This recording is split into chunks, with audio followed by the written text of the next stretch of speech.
그래서 이제 오늘 새로 프린트 줬잖아. 그래서 그거 펴서 어디서부터 시작하면 되냐면 4페이지부터 하시면 돼요. 앞에 있는 거 이제 원래 배웠던 거 다시 한번 써놓은 거여서 4페이지에 있는 이제 중력부터 하면 되거든. 그래서 이제 여기서 오늘 우리가 배워야 될 게 이제 중력장 내에서 물체의 운동이다라고 해서 원래 이제 저번 시간에 우리가 했던 거 있잖아. 저번 시간에 한 건 정확히 지금 물리원이거든. 물리원에 있는 걸 한 거고 이번 시간에 하는 건 그냥 정확하게 고등학교 1학년 내용이다라고 생각하시면 돼요. 분필이 하나가 어디로 사라졌지?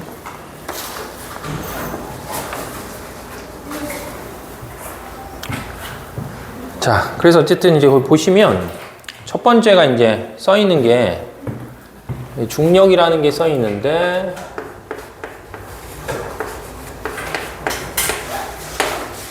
이 중력이라는 거의 정의를 뭐라 해야지? 여기 두 개로 좀 나눠서 해볼게요.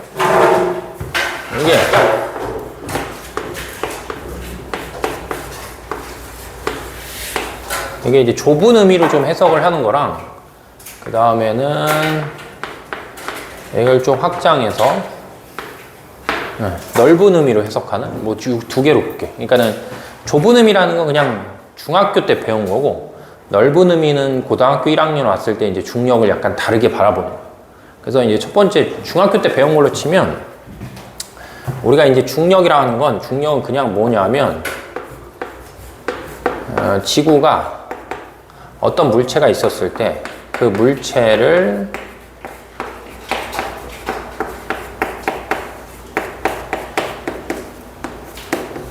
당기는 힘. 이게 그냥 이제 우리가 중학교 1학년 때 배웠던 중력이 뭐다?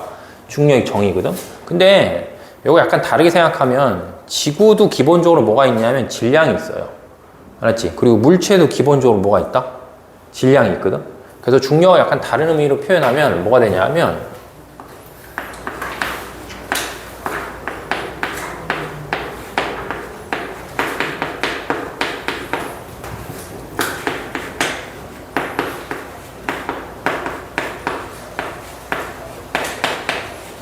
질량이 있는 물체 사이에서 뭐 하는 거냐면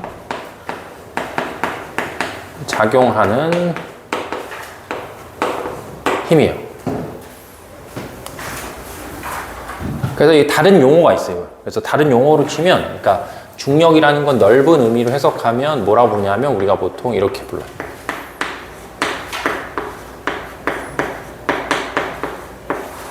만유인력. 알겠어요? 그래서 그냥 좁은 의미로 봤을 땐 지구가 물체를 잡아당긴 힘이 중력이고 넓은 의미로 보면은 그냥 질량이 있는 물체들 사이에는 뭐 하는 거야? 물체 사이에서는 다 작용하는 힘을 우리는 큰 의미로 봤을 때는 이제 만유인력이다 이렇게 부르는 거지. 됐죠? 그 다음에는 보통 우리가 이제 중력의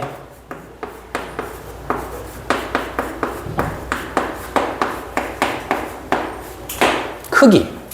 자, 어떤 물체에 작용하는 중력의 크기를 두 글자로 줄여서 뭐라고 불러? 두 글자로 줄여서 뭐라고 불러? 무게라고 부르지. 그죠? 중력의 크기를 뭐라고 부르냐면 무게라고 부르고 중력의 크기를 내가 뭐 하고 싶으면 구하고 싶으면 중학교 때 배울 때 그냥 어떻게 했냐면 9.8에다가 곱하기 뭐 하면 돼? 물체의 질량 하시면 되겠죠. 그래서 물론 이 질량의 단위는 이제 킬로그램이 되겠지. 킬로그램. 그래서 중학교 1학년 때는 그냥 별 의미 없이 몇을 곱하라고 하고 9.8을 곱하라고 하고 중학교 3학년 책에 보면 저 9.8이 뭐야? 중력 가속도 상수야. 그지? 중학교 때는 그냥 외우라고 하는 거고 중3 내용에 오면 요 9.8을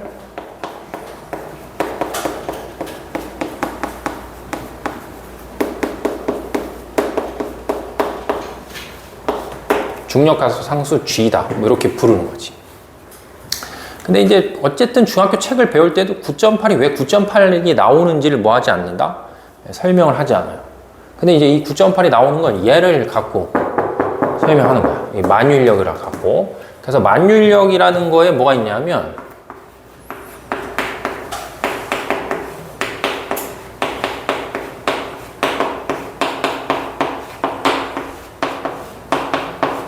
만유인력의 크기 F라고 해서 이제 식이 하나 있어요. 식이. 그래서 식이 어떻게 생겼냐면 G 곱하기 이건 이제 뉴턴이 찾아낸 그냥 상수니까 큰 의미 두지 않아도 돼. 그냥 만유인력 상수야. 그래서 G 곱하기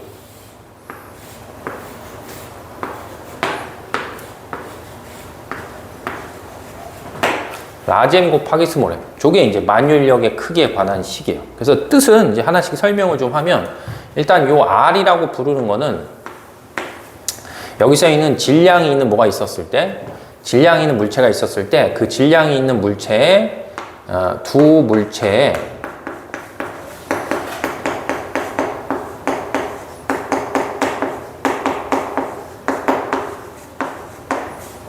물체에 중심 사이의 거리예요. 그죠? 그리고 요 위에 써 있는 라지 m, 스몰 m이라는 건 이거는 두 물체의 질량을 뭐한 값이 되냐 하면 질량을 곱한 값이 돼. 그래서 이제 만유인력이라는 힘이라는 것 자체는 두 물체 사이의 중심 사이의 거리가 가까워질수록 만유인력이 커지고 두 물체의 질량을 곱한 게 크면 클수록 만유인력의 크기는 뭐 하냐면 커진다 이거거든. 자, 그래서 그림으로 해볼게요. 만약에 이렇게 생각해봐. 자, 여기 지구가 있어, 지구. 이제 질량이 m인 지구가 있다고 쳐봅시다. 얘들아, 지구가 있으면 지구의 그 질량은 어떻게 구해? 지구의 질량. 그냥 이거 한번 물어보는 거야. 이게 분필이 왜 어디 갔지? 짜증나려고 그러네. 훔쳐갔나?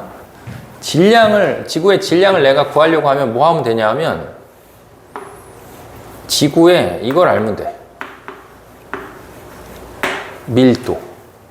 알았죠? 지구의 평균적인 밀도를 알면 되거든? 근데 지구의 평균적인 밀도를 뭐 구하는 방법은 간단해요.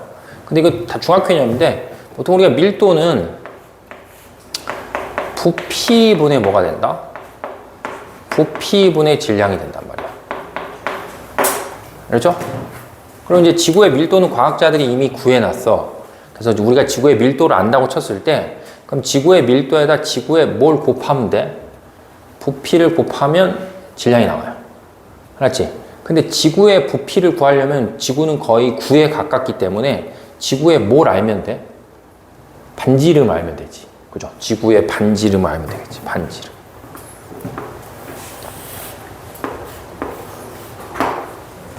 근데 중학교 2학년 때쯤에 배웠지.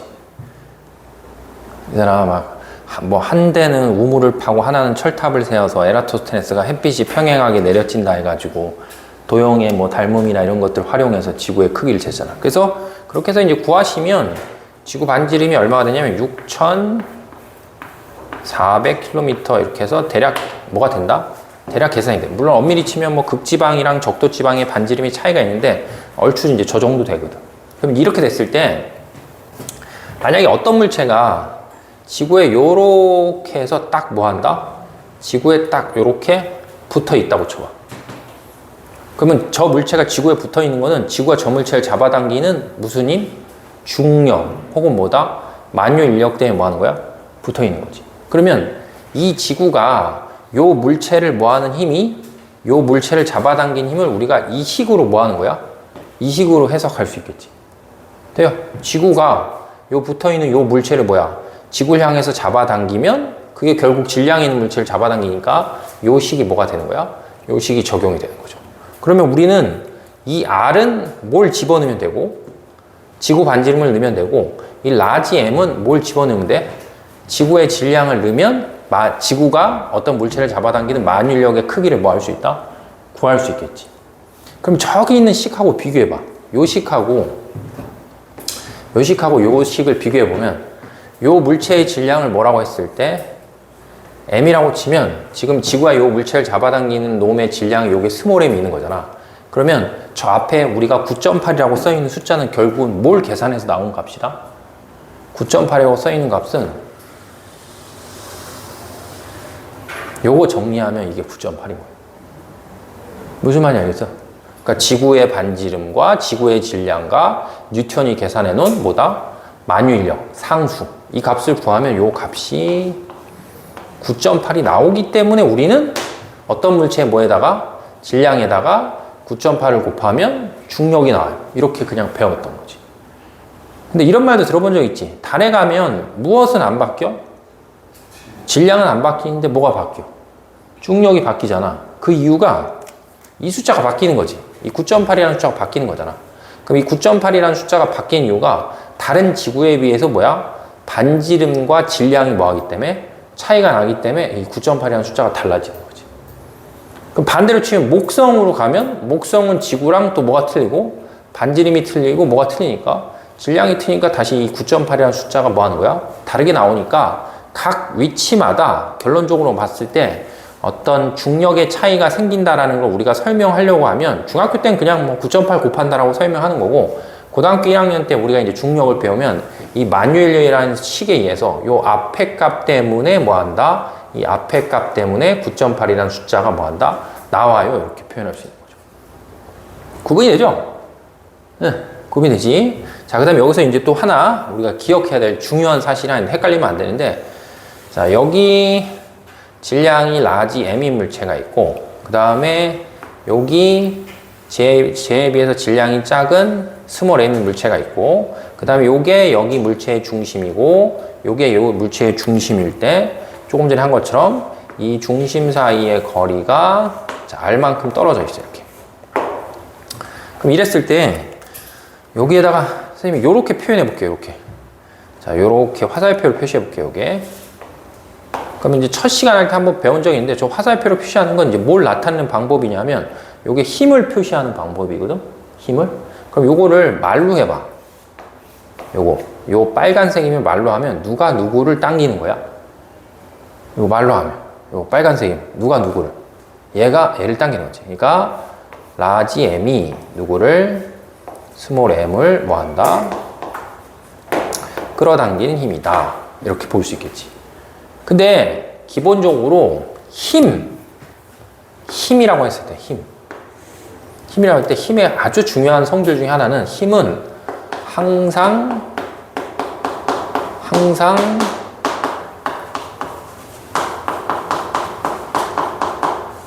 항상 무엇으로 존재한다.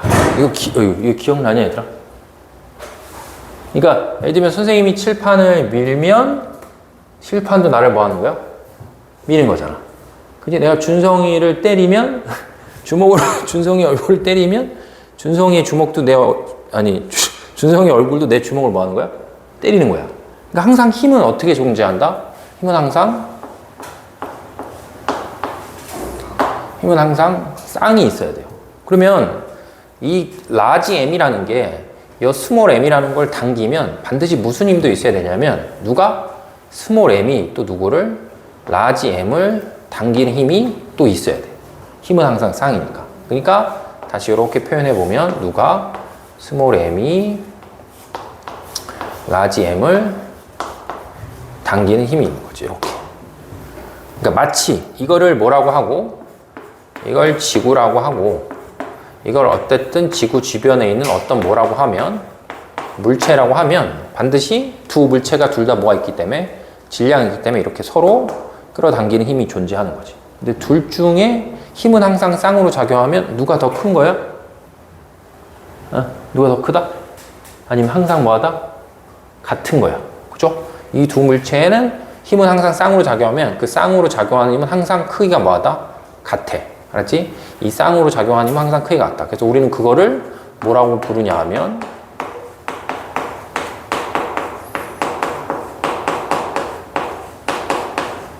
작용반작용 법칙이다 이렇게 부르. 근데 우리가 보통 느낄 때는 왜 지구가 이 물체를 잡아당기는 힘이 더 큰 것처럼 느끼냐라고 했을 땐 그때도 얘기했지만 이건 이 두 물체의 무슨 차이 때문에 발생하는 거야? 질량 차이 때문에 발생. 알았지? 질량 차이 때문에. 그러니까 요식 기억나니? 요식?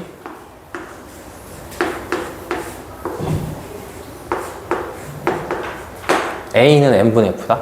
어떤 물체의 가속도를 결정하는 요인은 그 질량이 있는 그 물체의 질량과 그 물체에 작용하는 뭐다?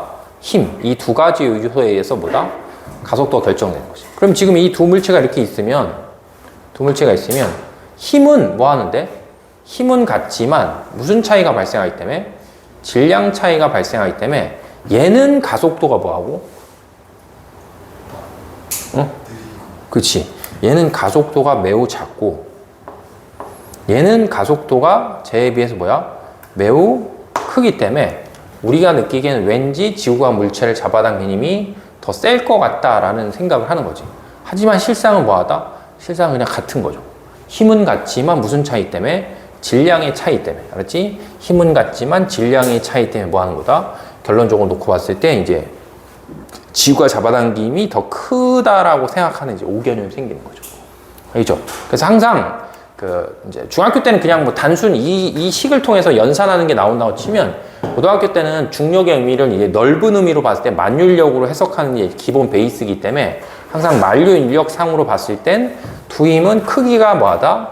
크기가 같고 결국 질량의 차이가 있기 때문에 가속도 차이만 뭐한다? 발생을 하는구나 라고 이제 뭐하면 돼? 생각을 하시면 되겠죠.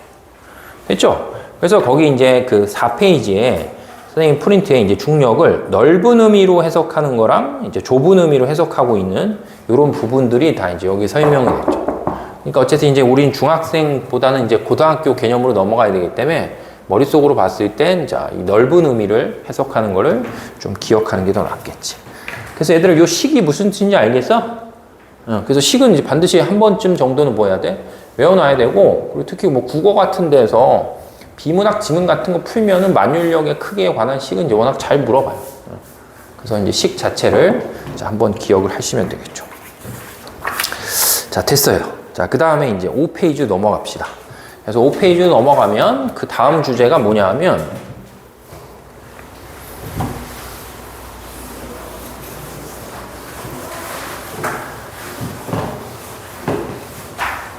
그 다음 주제가 이제 자유낙하가 나와요. 자유낙하. 근데 이제 중3이기 때문에 너네들은 이미 뭘 배우고 왔다?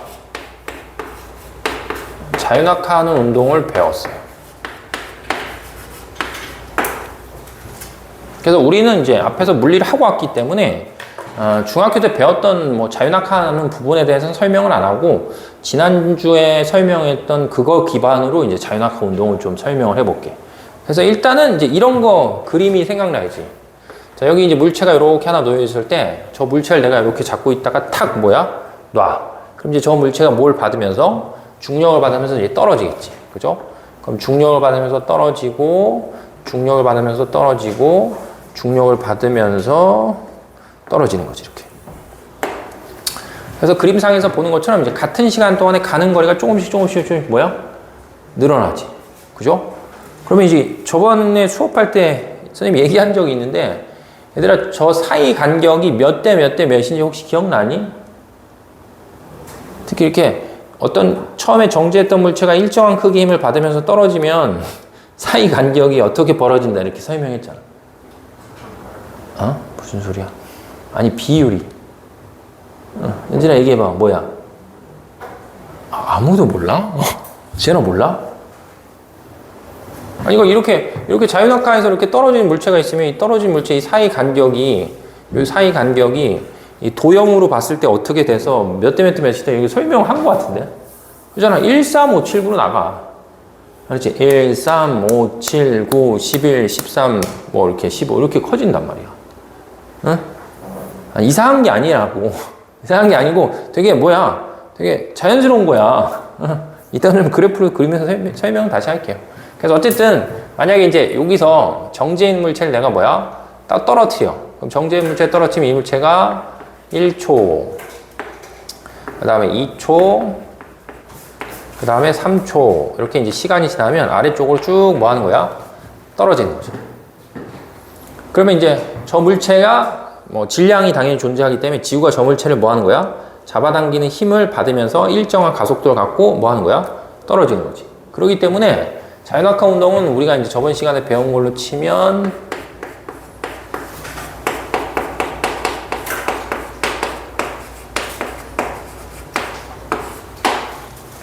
등가속도 운동하면서 떨어지는 거야.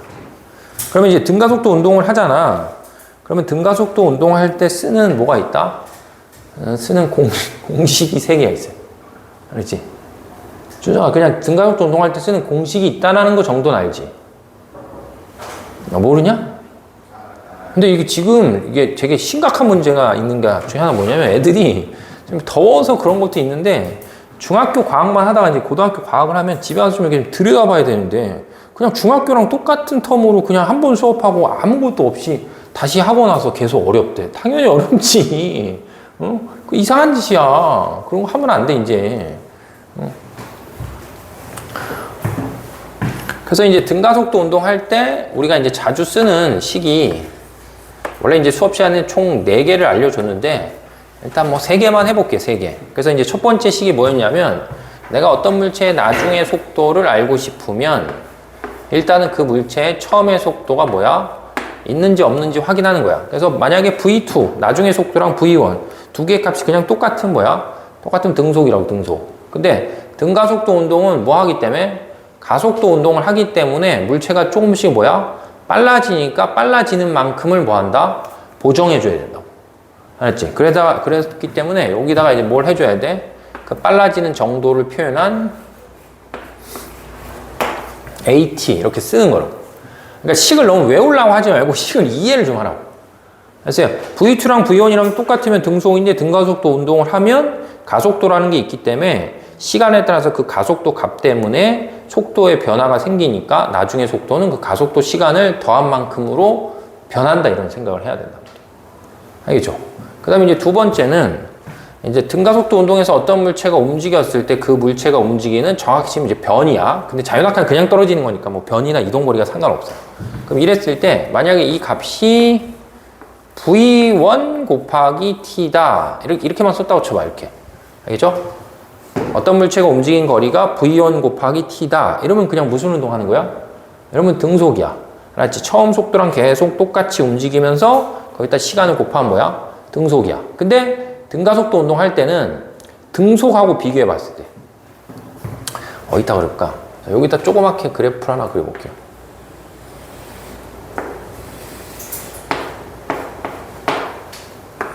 만약에 이렇게 해볼게, 요렇게 한다고 쳐봐, 이렇게. 그러니까 얘가 처음에 V1이란 뭐가 있다? V1이라는 속도가 있었다고 쳐봐. 그러면 만약에 V1이라는 속도로 계속 등속해서 가잖아. 계속 등속해서 가면 저 빨간색 면적만큼 뭐 하는 거야? 가는 거야. 근데 등가속도 운동에서 간다는 건 물체가 점점 뭐 하니까? 물체가 점점 빨라지는 거기 때문에 이만큼을 뭐 하게 돼 있다? 더 간다고. 알았어요? 그러니까 저 삼각형 넓이만큼을 더 가기 때문에 저 삼각형 넓이만큼 더 간 거를 뭐 해야 돼? 표현을 해줘야 돼. 등가속도 운동에서. 알겠어요? 그러기 때문에 여기에다가 얼마를 해주냐면 이 넓이만큼을 계산해 줘야 되기 때문에 이 넓이만큼이 2분의 1 곱하기 a 곱하기 t의 제곱이에요. 이렇게 볼 수 있겠지. 혹시 적분을 배운 사람은 속도를 시간에 따라서 적분하면 거리가 나온다 뭐 이런 개념이 있지. 혹시 배웠어요? 그래서 저 첫 번째 식을 적분해서 두 번째 뭐 적분 상수를 제끼면 두 번째 식이 나와요, 실제로. 미적으로 가면. 근데 이제 이것도 역시 뜻이 등속 운동하면 처음 속도나 나중 속도 계속 똑같으니까 처음 속도에다 시간을 곱한 만큼이 이동한 거리가 되는 거고 등가속도 운동하게 되면 이만큼을 뭐 해줘서 추가해줘서 뭐 하는 거야? 물체가 더 간 거리만큼을 뭐 하는 거야? 값을 보정을 하는 거야, 보정. 알겠죠? 그 다음에 이제 마지막 세 번째 식은 이제 요 두 개의 식을 뭐 해서 정리해서 나중 속도에 제곱한 거에서 처음 속도에 제곱한 거를 빼면 이게 2 곱하기 a 곱하기 s예요. 이렇게 해서 식이 총 몇 개가 있어? 3개가 있는 거야. 그래서 저게 이제 원래 우리가 앞에서 이제 뭐 등가속도 운동한다라고 표현해서 선생님이 설명한 건데 이제는 이제 중학교 때는 이제 어차피 저런 걸 배우지 않았는데 고등학교 과학할 때는 이제 자유낙하 운동을 하기 때문에 저 식을 자유낙하 운동식으로 다시 뭐 해야 돼? 다 바꿔야 돼. 알죠? 그래서 그걸 이제 거기 책에 선생님이 뭐 한 거야? 써놓은 거야. 이거를. 그래서 우리가 이제 보통 등가속도 운동하는 자유낙하 운동은 요 식에서 조건이 V1이 0이에요. 그러니까 V1이 0이라는 건 처음 속도가 뭐 하는 거야? 처음 속도 없는 상태에서 그냥 잡고 있다 뚝 떨어뜨리는 게 자유낙하. 만약에 던지잖아, 아래쪽으로. 그럼 그건 더 이상 뭐가 아니야? 그건 자유낙하 운동이라는 표현을 쓰지 않는 거예요. 그래서 자유낙하 운동은 처음 속도가 뭐가 된다? 처음 속도가 0이 되고, 자유낙하 운동은 중력을 받고 떨어지기 때문에 가속도를 뭘 넣어줘야 돼? 가속도를 중력 가속도 G값을 뭐 하는 거야? G값을 넣어주는 거야. 그래서 1번과 2번과 3번에 뭐가 있었을 때? 식이 있었을 때 1번과 2번과 3번의 식을 저 빨간색으로 쓴 값을 이용해서 다시 뭐야? 다시 다 바꾼 거예요. 알겠어요? 그러니까 1번의 식은 얘가 0이 되잖아. 그러니까 정리하면 내가 자유낙하하는 물체의 나중에 속도를 구하고 싶으면 뭐가 되는 거야? G 곱하기 T다. 이렇게 되는 거지. 이렇게 GT다. 그럼 이거를 요 그림으로 생각해 보면 여기 있다가 이렇게 떨어지는데 몇 초 됐으니까 1초 된 거잖아. 그럼 여기다 이제 1을 넣는 거지. 근데 G는 중학교 때는 몇으로 쓰는데 9.8로 쓰는데 고등학교 문제 풀 땐 대부분 G는 10으로 줘요. 알았죠? 그래서 얘는 그냥 편의상 우리도 10으로 해볼게. 10. 그러니까 여기 있다 이렇게 딱 떨어지면 1초일 때 뭐 하는 거야? 1초일 때 10m/s가 되었어요. 이렇게 되는 거지. 그럼 다시 거기서 1초가 지났으니까 이때는 20m/s가 되고, 그 다음에 다시 거기서 1초가 지났으니까 얘는 30m/s가 돼요. 자, 이렇게 해서 뭐 하는 거야? 표현하는 거지.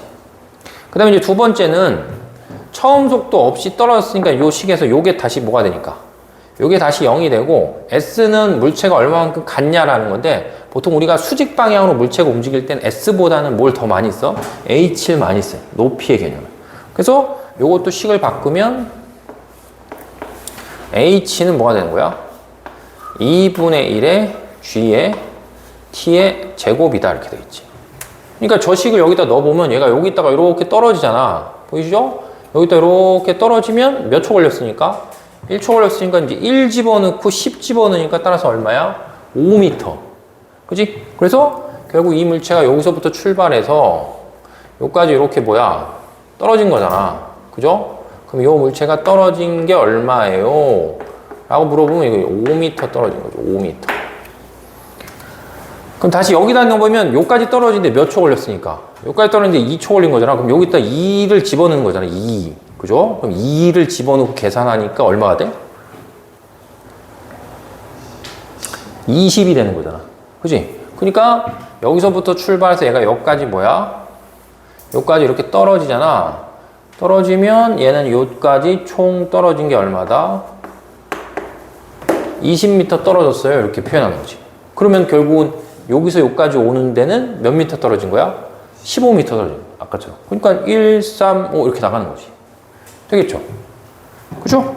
그래서 두 번째 관한식은 처음 속도가 없기 때문에 H는 2분의 1 GT의 제곱. 자, 이렇게 표현해서 뭐 하는 거야? 식을 이제 바꿀 수 있는 거고. 그 다음에 마지막 세 번째 식도 뭐가 없으니까, 처음 속도가 없으니까 나중에 속도를 제곱한 값이 뭐가 된다? 2 곱하기 G 곱하기 뭐가 된다? 높이 H다. 이렇게 되는 거죠. 그러니까 물론 이제 제곱 표현한 거를 이렇게 루트를 씌우면 이렇게 나오겠지. 돼요? 그러면 이제 저 세 번째 식은 어떤 경우에 문제를 풀 때 쓰면 편하냐면 이런 거 문제 풀 때 쓰면 편해요. 알았지?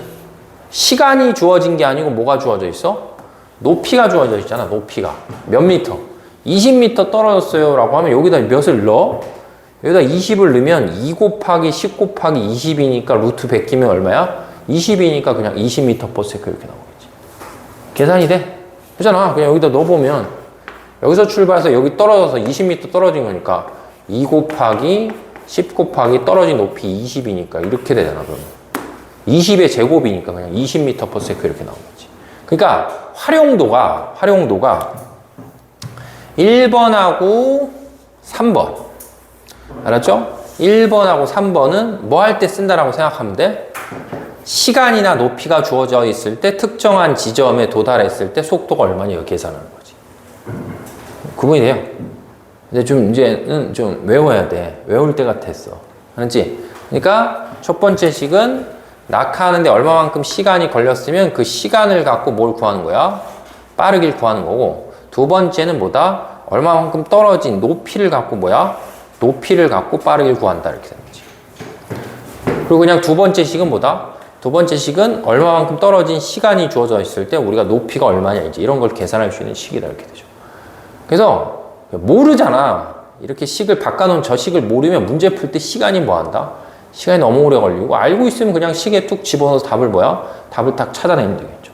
그래서 이제 중학교 때하고는 다르게 자연학화 운동이다라고 우리가 표현하면 반드시 요 첫 번째 식, 그 다음에 요 두 번째 식, 그 다음에 몇 번째 식, 자, 세 번째 식, 이런 식들을 잘 뭐하고 있다가 정리하고 있다가 이제 필요한 요소에서 딱 뭐 하는 거야? 식을 적용해서 문제를 푸시면 되겠죠. 그래서 뭐 아직 고등학교로 올라가진 않았지만 고등학교 이제 올라가기 전에 반드시 한 번쯤 뭐 한다? 정리를 해야 되는 식이다 라고 보시면 되겠죠.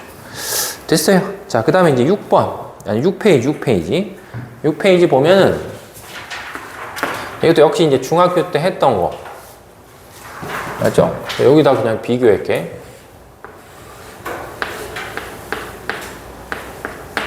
뭐다? 물체 두 개가 있는데 그 책에 있는 것처럼 하나는 뭐고 하나는 쇠구슬이고 하나는 뭐 나뭇잎이나 뭐 하는 거야? 깃털을 이제 같은 높이에서 뭐 하는 거야? 같은 높이에서 이제 동시에 떨어뜨리는 거지. 그럼 같은 높이에서 동시에 떨어뜨리면 일단은 이 물체가 무게가 뭐 한다?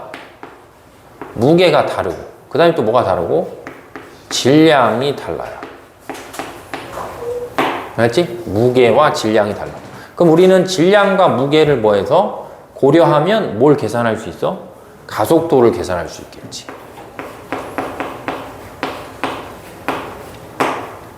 그죠?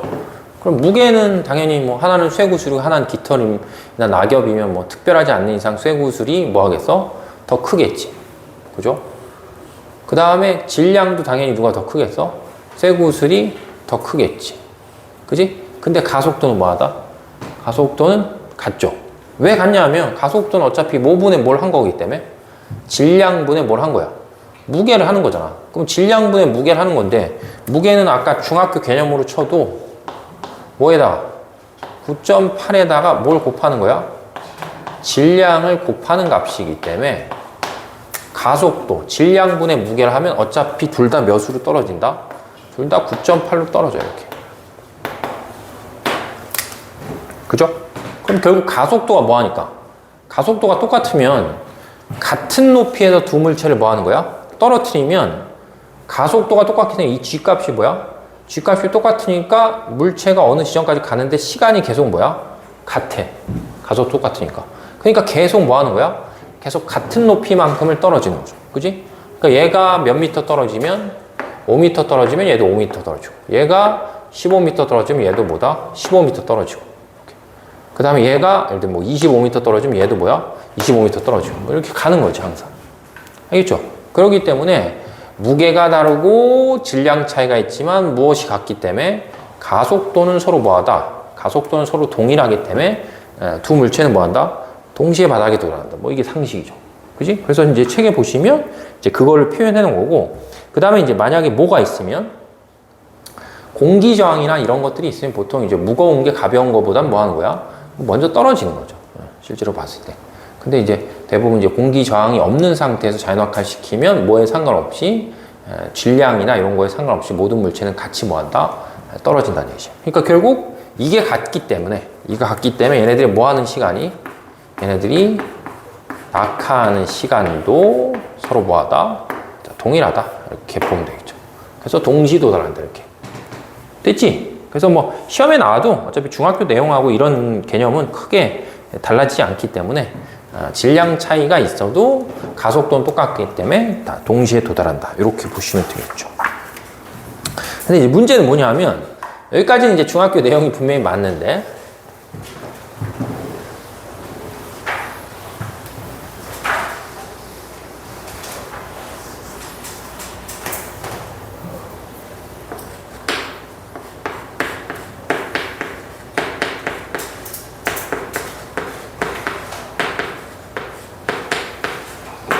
이제 수평 방향으로 물체를 이렇게 던지는 운동이 나와요. 알았죠? 중학교 때는 그냥 자유낙하만 나왔는데 고등학교 올라오면 수평 방향으로 던진 물체 운동이 나와. 그래서 다시 이제 그림을 아까 했던 거 다시 그려볼게. 자연학하면 여기 있다가 처음에 이제 한 칸 떨어지고 그 다음에 세 칸 떨어지고 그 다음에 5칸 떨어져서 이렇게 가는 거야. 이렇게. 알겠죠? 근데 이제 이 물체를 이렇게 자연학화 시키는 게 아니고 이 물체를 이렇게 뭐 하는 거야? 던져보는 거야. 알겠지? 자, 어떤 얘랑 이제 같은 높이에 있는 어떤 물체 하나를 이렇게 뭐 하는 거야? 자, 던지는 거야. 근데 이제 얼마로 던지냐면 자, 이렇게 표시상 해볼게요. 자, 10m/s로 던졌다고 쳐봐. 근데 머릿속으로 먼저 이런 생각을 해봐. 10m/s로 내가 물체를 던졌는데 중력이 없어. 그럼 어떻게 돼? 던졌는데 중력이 없어. 그럼 그냥 계속 앞으로 가는 거야. 그러면 10m/s로 던졌으니까 예를 들면 1초에 10m, 1초에 10m, 1초에 10m 이렇게 되면서 계속 뭐 한다? 나아가는 거지. 근데 내가 이제 이렇게 던졌을 때 이 물체는 앞으로 나아가는데 누가 당기니까 지구가 잡아당기니까 물체가 앞으로 똑바로 못 가고 뭐야? 떨어져요. 근데 떨어지는 건 뭐 하듯이 떨어지는 거야? 자연학화 하듯이 떨어지는 거야. 그러니까 얘가 여기서 출발해서 내가 던지면 이 물체가 중력이 없으면 어디가 있는데? 여기 가 있는 거거든? 근데 중력이 있으면 어디 있겠어? 그게 중요해. 얘하고 얘를 얘는 이렇게 떨어뜨리고 얘가 이렇게 던지면 중력이 없으면 여기가 있는데 중력이 있으면 어디 있겠어? 중력이 있으면 얘가 여기 있어야 돼요. 이렇게. 그러니까 중력이 없으면 수평 방향으로 날아가는 건데 중력이 있기 때문에 뭐야? 자연학화에서 이만큼 떨어져야 돼요. 됐어. 그 다음에 다시 여기서 원래대로 치면 이 물체는 그냥 이렇게 날아가는 거잖아. 근데 여기서 다시 중력을 일단 안 받으면 만약 이 상태에서 만약 여기 떨어졌는데 갑자기 중력이 없어? 그럼 얘는 중력 없다고 치면 얘가 이 상태에서 여기 갈 거 아니야. 여기. 근데 여기 있는 게 아니고 다시 뭘 받으니까 중력을 받으니까 뭐 하는 거야? 아래쪽으로 쟤랑 똑같이 뭐야? 3칸을 떨어져서 여기 있는 거지. 그래서 여기 있는 거죠. 이렇게. 무슨 의미인지 알겠어? 이렇게 가는 게 아니고 그러니까 뭐야? 갔다가 떨어졌다는 얘기 아니고 두 가지를 동시에 하니까 요렇게 떨어지는 모습이지. 됐죠? 그 다음에 여기서도 요거하고 비교할 때 요 위치는 같지만 아래쪽으로 몇 칸을 가는 거야? 아래쪽으로 하나, 둘, 셋, 넷, 5개를 가서 여기 떨어지는 거죠. 맞냐? 맞죠? 이렇게. 그래서 요거를 뭐 해보면 요거를 또로로록 연결해보면 이렇게 돼요. 알겠어요? 그러니까 요거는 뭐 하는 모습이고 요거는 자연학하는 모습이고 그 다음에 요거는 뭐다? 내가 수평 방향으로 물체를 던졌을 때 뭐야? 수평 방향으로 물체를 던졌을 때의 모습이에요. 그러면 수평 방향으로 물체를 이렇게 던지잖아. 이렇게 던지면 너네들 이제 머릿속으로 어떤 생각을 하면 되냐면 머릿속으로 어떤 생각을 하냐면 얘네를 X축 방향이랑 어느 쪽 방향으로 Y축 방향으로 그냥 분리하시면 돼요. 아니, 가로 세로를 그냥 분리하는 거야. 가로 세로를 분리해서 이쪽 방향으로는 계속 무슨 운동에서 가는 거야? 이쪽 방향을 보면 계속 무슨 운동에서 가는 거야? 그래서 무슨 운동? 등속 운동에서 가는 거고, 그쵸? 만약에 얘 이쪽 방향을 보면은 이쪽 방향은 뭐 하면서 가는 거다? 그렇지. 이쪽 방향은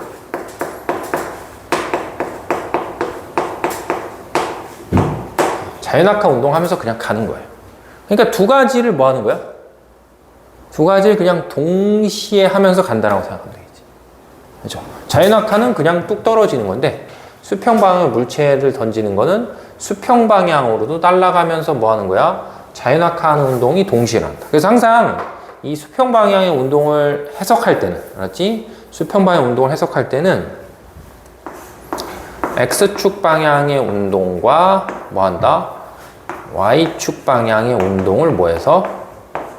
분리해서 잘 해석을 하시면 돼요. 그냥 따로따로. 알았지? 알았죠? 따로따로 이렇게. 그러니까 자, 만약에 경우를 한번 바꿔볼게. 만약에 내가 요 물체를 던지는데 20m/s로 던진다고 쳐. 알겠죠? 그냥 직관을 발휘해놨지 10m/s로 던지는 거랑 20m/s 던지는 것 중에 누가 먼저 떨어지는 거야? 응? 그거 누가 먼저 떨어져? 그냥 같이 떨어지는 거야. 알았지? 왜? 던진 속도의 차이가 있는 거지 높이 차이는 없으니까 다만 차이는 얘는 10이고 얘는 20이니까 처음에 여기서 출발하면 10일 때가 여기가 있으면 20일 때 뭐 하는 거야? 20일 땐 요거보다 수평방향으로 갔을 땐 여기가 있잖아 여기. 근데 여기서 뭐 해야 돼? 여기서 요만큼 내려와 있어야 되겠지 이렇게. 그지? 그 다음에 20으로 던지면 여기가 있어야 되잖아. 뭐야 하나 여기가 있어야 되는데 여기 있는 게 아니고 뭐야? 여기 있는 게 아니고 자 여기 와 있어야 되죠. 이렇게. 그러니까 요걸 그려보면 얘는 어차피 요렇게 떨어지는 거 이렇게. 그러니까는 여기서 요렇게 바라보면 저 자연낙하하는 거랑 떨어지는데 걸리는 시간은 계속 뭐 하는 거야? 같은 거야. 다만 어느 쪽으로? 다만 수평 방향으로 날아가는 요소만 뭐 한다? 존재한다 이거밖에 없는 거지. 알겠어요? 그래서 이런 수평 방향의 운동을 할 때는 Y축 방향은 자유낙하 운동하는 거기 때문에 여기서 쓴 거하고 뭐야? 똑같은 식을 그냥 다 쓰면 돼요. 알겠지? 근데 다만 X축 방향은 무슨 운동하니까? X축 방향은 등속 운동하기 때문에 만약에 등속 운동에서 X축 방향으로 날아간 거리를 내가 구하고 싶으면 처음에 X축 방향으로 던진 뭐다? 처음에 X축 방향으로 던진 빠르기에다가 뭘 곱하시면 되냐면 시간을 곱하시면 돼요. 근데 요 시간은 뭐 하는 시간일까? 요 시간은 낙하하는 시간이야 그냥. 알았지? 낙하하는 시간. 그래서 요 t는 낙하 시간. 이렇게. 그러니까 만약에 이렇게 생각해봐. 선생님 예를 들어볼게. 어떤 물체를 던졌어. 맞지? 어떤 물체를 던졌는데, 자, 20m/s의 속도로 물체를 던졌다. 그랬더니 이 물체가, 자, 우리가 어느 쪽으로? 수평 방향으로 던진 거야. 그럼 수평 방향으로 던졌더니 이 물체가 수평 방향으로 40m 날아간 다음에 바닥에 도달했어. 이렇게 떠줘. 알지? 내가 20m/s의 속도로 물체를 던졌더니 이 물체는 수평 방향으로 40m 날아간 다음에 지면에 도달했다. 이렇게. 그러면 40m 날아간 다음에 지면에 도달했다는 건 20으로 던졌는데 40m 갔으니까 몇 초 걸린 거야? 2초 걸린 거야, 2초. 그지? 그럼 2초 동안 날아간 거잖아. 그럼 다른 말로 하면 얘는 2초 동안 뭐 하는 거야? 2초 동안 떨어진 거예요. 그럼 2초 동안 떨어졌으니까는 준서가 몇 미터 떨어진 거야? 2초 동안 떨어졌으니까. 또 지랄해. 2초 동안 떨어졌으니까 몇 미터 떨어진 거야? 그거밖에 안 돼? 아니, 2초 동안 떨어졌다고. 2초 동안 떨어진 거야. 2초 동안 떨어졌다고. 지구에서 2초 동안 떨어졌으니까 2초 동안 떨어진 거잖아. 2초 동안. 그럼 2분의 1 곱하기 중력가속도 10 곱하기 2초 동안 쓰니까 2에 제곱한 거니까 20m인 거지. 20m. 그러니까 결국 이렇게 20m/s로 어떤 물체를 수평 방향으로 던졌더니 40m 날아간 다음에 지면에 떨어졌어요. 이건 우리한테 뜻하는 바가 뭐다? 우리한테 뜻하는 바가 뭐다? 떨어지는데 걸린 시간이 얼마다? 떨어지는데 걸린 시간이 2초다. 이렇게. 됐죠? 이게 무슨 말인지 이해돼? 됐죠? 그럼 하나만 더 해볼게.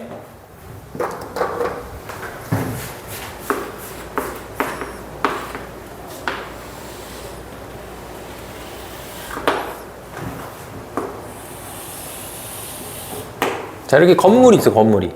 알았죠? 건물이 있는데, 건물의 요 층에서 물체를 던지고, 자, 건물의 요 층에서 물체를 던졌어, 이렇게. 그러니까, A층에서 물체를 던지고, 자, B층에서 물체를 던졌다고 쳐봅시다. 알겠지? 그럼 항상 누가 누구보다 먼저 떨어져? 항상 B가 A보다 먼저 떨어져. 이건 변하는 게 아니야. 알았지? 근데 내가 이제 물체를 던졌더니 A에서 물체가 이렇게 슉 날아가서 이렇게 떨어졌어. 근데 B에서 물체를 던졌더니 슉 날아가서 이렇게 떨어졌어. 돼요? 그럼 지금 그림을 잘 보면 뭐가 똑같은 거야? 뭐가 똑같아? 자, 이걸 해석해. 뭐가 똑같아? 무슨 거리? 그 수평 방향으로 이동한 거리가 똑같은 거. 알았지?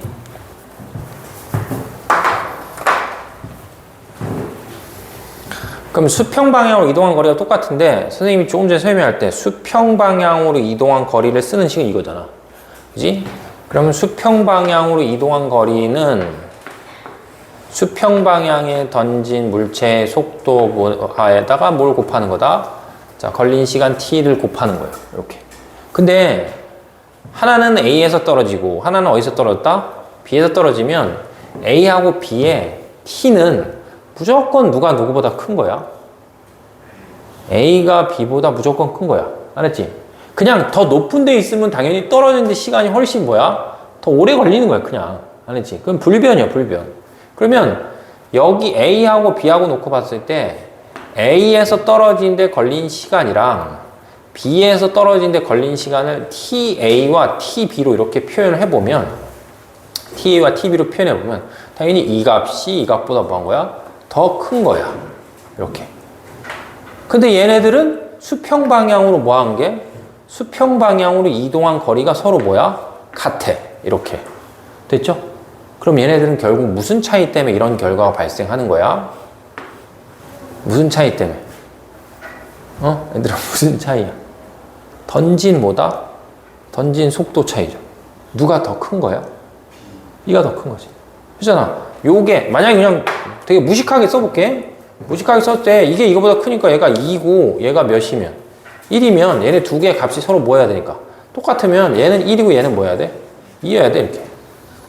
그렇죠? 그러니까 누가 B가 뭐에 비해서 A에 비해서 뭐야? 높이는 뭐 하는데? 높이는 낮으니까 떨어지는데 걸린 시간이 더 짧잖아. 그러니까 더 큰 속력으로 던져야지 뭐야? 같은 거리를 날아갈 수 있다. 이렇게 생각하죠. 그렇죠? 그래서 이거를 이제 중학교 때하고는 패턴이 지금 다른 게 선생님도 기본적으로 문제를 풀 때 거의 뭐 위주로 풀어? 식 위주로 푼단 말이야. 알지? 중학교 때 그냥 대충 의미로 막 풀어도 답은 다 나와. 근데 고등학교 때는 대충 막 의미로 푼다고 답이 안 나와, 물리 문제. 다 식을 정확하게 적용을 해서 딱딱딱딱 틀에 맞게 풀어야지 답이 잘 나와요. 어차피 서술형 문제도 있기 때문에. 알겠죠? 그래서 수평 방향의 운동은 본질은 뭐랑 똑같지만 자연학화 운동이랑 똑같지만 차이점은 수평 방향으로 던졌다는 건 수평 방향으로 등속하면서 떨어진다. 그 느낌만 뭐 하면 돼? 그 느낌만 이제 있으면 되겠죠. 되겠죠? 그래서 이제 갑자기 이제 이 통합과학에서 막 만유인력이랑 이런 걸 배우면서 이 수평 방향으로 던진 물체 운동이 나오는 이유는 우리가 지금 배우고 있는 이 역학을 완성한 사람이 뉴턴이야, 뉴턴. 근데 역학을 완성한 사람이 뉴턴인데 뉴턴이 보통 우리가 중력이라는 혹은 만유인력을 발견한 게 뭐 사과나무에서 사과가 떨어지는 걸 보고 발견했다라고 알고 있잖아. 근데 실제로 뉴턴은 사과나무에서 사과가 떨어지는 걸 보고 중력을 발견한 게 아니고 달 때문에 중력을 발견한 거거든. 달이 지구를 왜 도냐? 그게 그 사람한테는 되게 중요한 거였단 말이야. 그래서 이거는 지금 설명하는 이 수평 방향으로 던진 물체 운동 그걸 보여주고 싶은 거거든. 왜냐하면 지금 봐봐. 10으로 던질 때하고 20으로 던졌을 때 차이는 뭐밖에 없다? 수평 방향으로 가는 거리 차이밖에 없는 거잖아. 그러면 이제 이런 상상을 해보는 거야. 뭐냐면 여기 지구가 있는데 지구에서 되게 높은 데로 올라가. 그래서 내가 이제 뭐 물체를 하나 던져. 그럼 던지면 이렇게 하다 뭐겠어? 떨어질 거 아니야. 그럼 더 큰 속력으로 던지면 이렇게 하다 떨어지고 조금 더 큰 속력하다 이렇게 하고 떨어지겠지. 근데 벌써 이렇게 잘 생각하면 예를 들어서 그래서 어떤 특정한 속도 이상으로 던지면 어떻게 되겠어? 특정 속도 이상으로 던지면 어떻게 했어? 특정 속도 이상으로 던지면 안 떨어지고 얘가 뭐 하는 거야? 얘가 이렇게 쭉 돌아서 다시 원래대로 돌아온다고. 그럴 거 아니야. 왜냐면 지금 어떤 정해진 높이에서 물체를 이렇게 던지잖아. 그럼 그 물체가 날아가면서 떨어지는 거지. 그죠? 앞으로 날아가면서 떨어지고 날아가면서 떨어지는데 지금 같은 높이에서 계속 물체를 던지니까 떨어지는데 걸린 시간은 계속 뭐야? 같아. 그지? 같은데 던지면 던질수록 조금 더 멀리 가서 떨어지고 좀 더 멀리 가서 떨어지면 어느 순간 내가 되게 큰 속력으로 던지면 얘가 예를 들면 정확히 지금 지구의 공유라고 똑같아지기 때문에 지구 둘레를 이렇게 한 바퀴 이렇게 슉 돌아서 다시 원래대로 온다? 이렇게 볼 수 있는 거지. 그래서 이제 얼마로 던지면 되냐 하면 나중에 이제 몰리투나 이런 거 하면 배울 기회가 있을 텐데 7.8km/s로 던지면 돼요. 그러니까 오늘부터 이제 학원 끝나고 학교 운동장 가서 1초에 7.8km를 뛸 수 있는 능력이 니네 생기잖아. 그럼 날아다니겠죠. 근데 저게 이제 우리가 생각하는 것보다 엄청나게 뭐야? 엄청나게 빠른 속도지? 그죠? 보통 우리가 이제 비행기의 속도를 표시할 때 뭐 마하 1이라고 하면 저게 음속이잖아. 그지? 음속이라는 거는 그 소리가 전파되는 속도니까 소리가 전파되는 속도가 340m/s 정도 되거든. 뭐 25도씨 정도 공기에서. 그러면 마하 10이면 얼마야? 마하 10이면 3400이지. 그죠? 그럼 마하 10이면 3400이니까 마하 10이면 3.4km/s거든. 근데 쟤는 얘 다시 몇 배야? 그거의 거의 2배예요. 2배. 알았지? 그러니까는 이제 마하 20으로 내가 뭐 할 수 있으면 달릴 수 있으면 이제 지구 둘레를 자연스럽게 돌겠죠. 그래서 이거를 보통 이제 나중에 물리를 좀 배우시면 이걸 제1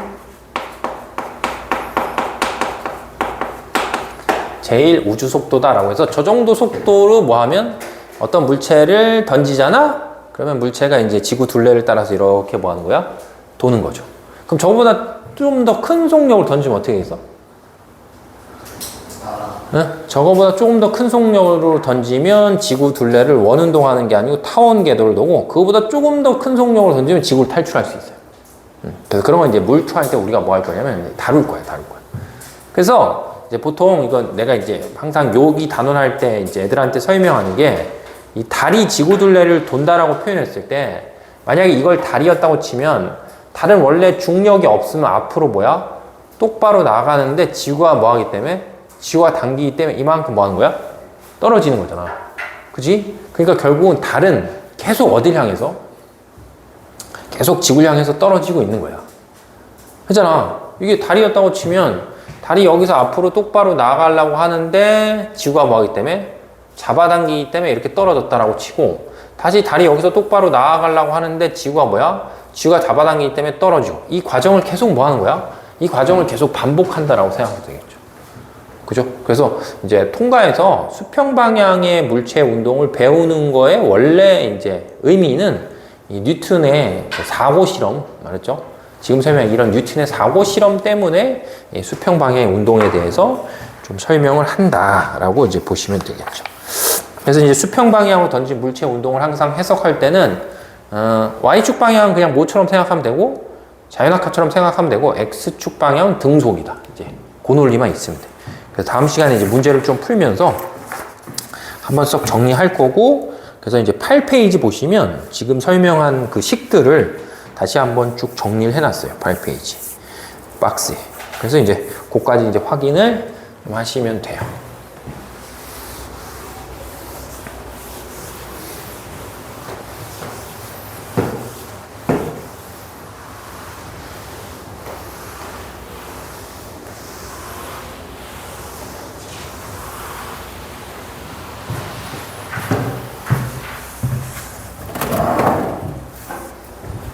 됐죠? 자, 그 다음에 이제 다음으로 넘어가면은 이제 중력이 이제 지구하고 생명체에 어떤 영향을 미치는 거에 대한 뭐 간단한 내용이야. 알았죠? 그래서 첫 번째 이제 기억해 보면은 지구 시스템에 미치는 영향 이런 게 있어요. 그러니까 중력이 지구에 어떤 영향을 미치냐라고 생각을 했을 때 첫 번째 거기 보면 태양의 중력에 의해서 여러 행성들이 태양 주위를 뭐 하고 있어? 공전을, 그치? 그러니까 거기 빈칸은 공전이고, 그 다음에 지구 중력에 의해서 달과 인공위성이 지구 주위를 뭐 하는 거야? 공전. 그러니까 결국은 공전이라고 하는 개념 자체는 뭐에 때문에? 중력 혹은 만유 인력 때문에 나타나는 현상이다. 이렇게 되겠지. 그래서 거기 첫 번째 빈칸은 이제 중력 혹은 만율력 요걸 이제 쓰시면 되겠죠. 아, 여기 있구나. 왜 안 보였지? 자, 그 다음에 이제 두 번째. 무엇과 무엇의 주된 원인은 달과 태양이 지구에 이제 작용하는 중력 때문에 나타나는데 태양 말고 딱 달이 등장했으니까 요게 이제 달의 특별한 이제 인력 때문에 지구에서 막 물이 들어왔다 나갔다 하는 뭐가 있어? 밀물, 썰물이 있죠. 근데 달의 인력 때문에 이제 밀물, 썰물 같은 게 생기는 거잖아, 실제로. 그지? 그럼 우리가 저 밀물, 썰물을 에너지로 쓸 수 있어, 없어?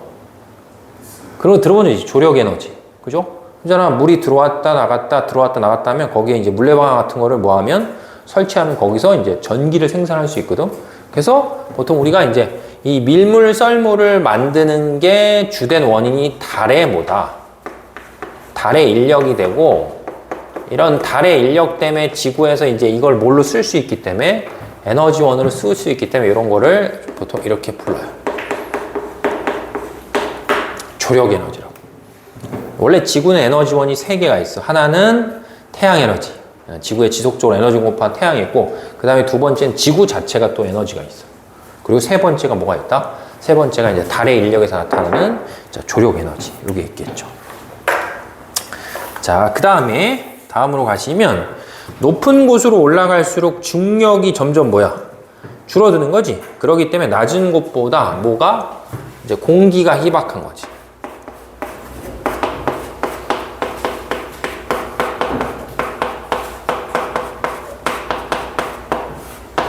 그래서 중학교 때 배운 내용으로 치면 저 공기가 희박하다는 걸 좀 유식하게 표현하면 뭐하다?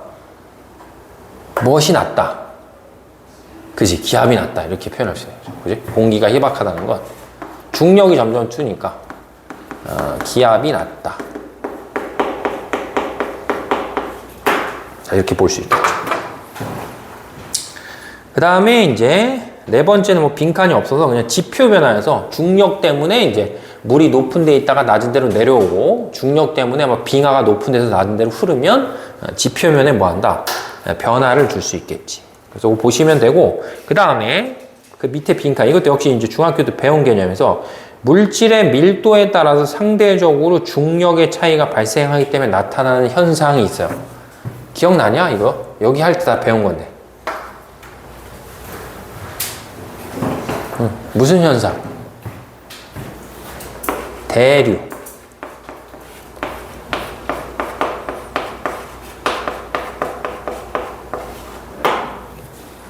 그러니까 무거운 거는 가라앉고 가벼운 건 뜨는 현상들 있잖아. 그지? 공기가 순환하는. 그래서 예를 들면 대류권 배웠잖아. 대류권. 그지? 대류권. 그래서 대류권이 높이 올라갈수록 기온이 뭐 하니까? 기온이 떨어지니까 지표면 근처의 공기는 상대적으로 뭐 하는 거야? 밀도가 작은 거니까 가벼워서 중력이 작기 때문에 올라가는 거고, 상공에 있는 공기는 상대적으로 온도가 낮기 때문에 무거워서 아래쪽으로 뭐야? 내려오는 거죠. 그래서 이런 대류 현상을 일으키는 것도 결국 중력하고 관련이 있는 거지. 자, 그 다음에 빈칸. 그 다음에 빈칸은 공기에 지금 설명한 뭐냐면 대류야. 그래서 공기의 대류에 의해서 상승하는 공기 속에서 구름이 만들어지고, 구름 속에서 성장한 물방울이 중력에서 비나 눈이 돼서 떨어진 현상이니까 이것도 뭐다? 이것도 배운 거잖아. 이게 뭐야? 기상현상이지, 기상현상.